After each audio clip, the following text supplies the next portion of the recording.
You have 40% of Baltimore high schools with 0% proficiency rates in math, dozens of schools with not a single child that is proficient in math. I blame the one-size-fits-all monopoly. Those families should have a choice to take their kids somewhere else, and the unions fight tooth and nail against it. They stand in the schoolhouse door against allowing families to have opportunities because they want to keep their monopoly. But school choice could help, to get to the point of your question, with improving parental involvement. It does by definition. You got to research schools for your kid, just engaging that process. For a long time, I think because we have a school system that you're assigned to, parents have kind of washed their hands with it and said, you're going to take care of my kids.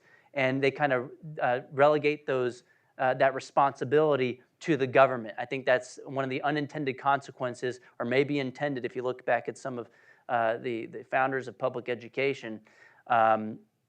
But families can become more involved. And there's actually been a study on this. It's been a while since I read it, but it's by Cornell researchers.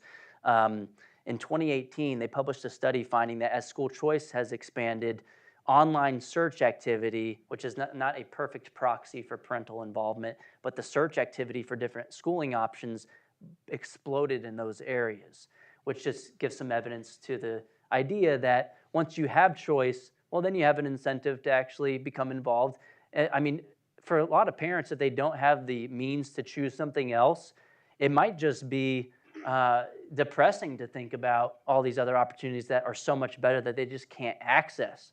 And so by giving them that power, they'll feel better about the relationship with their child and their kid's education, and they'll start to seek out more options. So it's not a silver bullet, but it does move the needle towards incentivizing parents to have a more active role with their child.